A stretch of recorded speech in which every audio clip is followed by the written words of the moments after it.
आत्मा जब शरीर छोड़ती है तो मनुष्य को पहले ही पता चल जाता है। ऐसे में वह स्वयं भी हथियार डाल देता है। अन्यथा उसने आत्मा को शरीर में बनाए रखने का बहुत प्रयत्न किया होता है और इस चक्कर में कष्ट झेला होता है।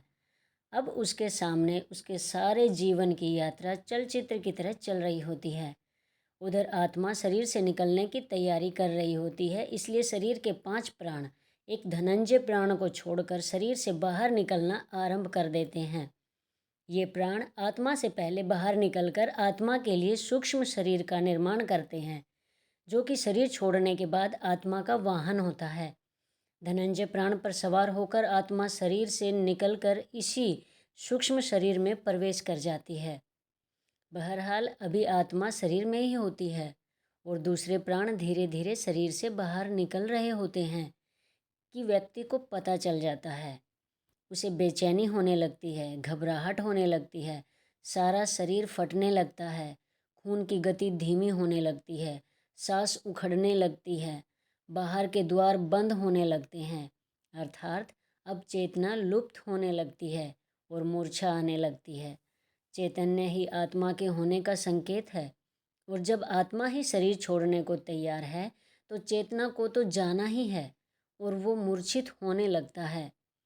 बुद्धि समाप्त हो जाती है और किसी अनजाने लोक में प्रवेश की अनुभूति होने लगती है। यह चौथा आयाम होता है। फिर मूर्छा आ जाती है और आत्मा एक झटके से किसी भी खुली हुई इंद्रिय से बाहर निकल जाती है। इसी समय चेहरा विकृत हो जाता है। यही आत्मा के शरीर छोड़ देने का मुख्य चिन्ह होता है। शरीर छोड़ने से पहले केवल कुछ पलों के लिए आत्मा अपनी शक्ति से शरीर को 100% सजीव करती है ताकि उसके निकलने का मार्ग अवरुद्ध न रहे और फिर उसी समय आत्मा निकल जाती है और शरीर खाली मकान की तरह निर्जीव रह जाता है। इससे पहले घर के आसपास कुत्ते बिल्ली के रोने की आवाज़ें आती हैं। इन पशुओं की आंखें अत्यधिक चमकीली होती हैं, जिससे ये रात के अंधेरे में तो क्या सूक्ष्म शरीरधारी आत्माओं को भी देख लेते हैं।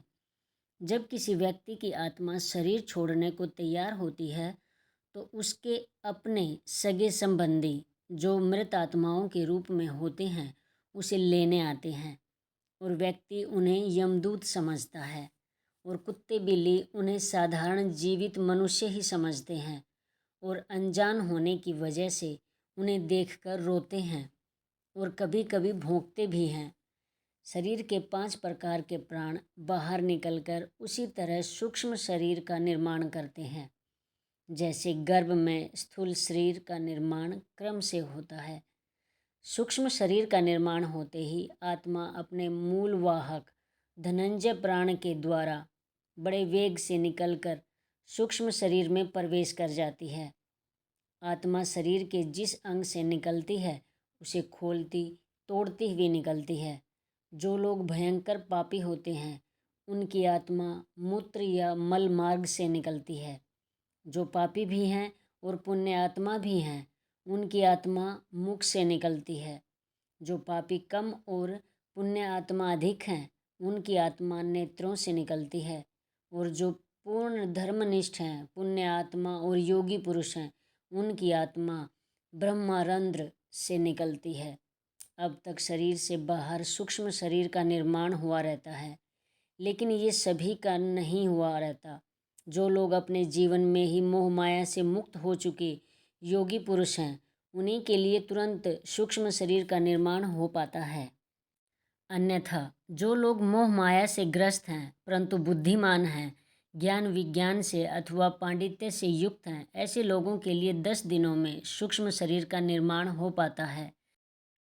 हिंदू धर्मशास्त्र में 10 गात्र का श्राद्ध और अंतिम दिन मृतक का श्राद्ध करने का विधान इसलिए है कि 10 दिन में शरीर के 10 अंगों का निर्माण इस विधान से पूर्ण हो जाए और आत्मा को सूक्ष्म शरीर मिल जाए। ऐसे में जब तक 10 गात्र का श्राद्ध पूर्ण नहीं होता और सूक्ष्म शरीर तैयार नहीं हो जाता, आत्मा प्रेत शरीर में निवास करती है। अगर किसी कारणवश ऐसा नहीं हो पाता है तो आत्मा प्रेत योनि में भटकती रहती है। एक और बात, आत्मा के शरीर छोड़ते समय व्यक्ति को पानी की बहुत प्यास लगती है। शरीर से प्राण निकलते समय कंठ सूखने लगता है, हृदय सूखता जाता है और इससे नाभि जलने लगती है।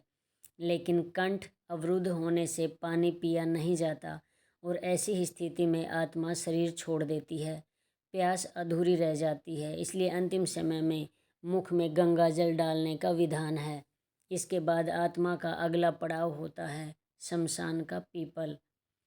यहाँ आत्मा के लिए यमघट बंधा होता है जिसमें पानी होता है। यहाँ प्यासी आत्मा यमघट से पानी पीती हैं जो उसके लिए अमृत तुल्य होता है।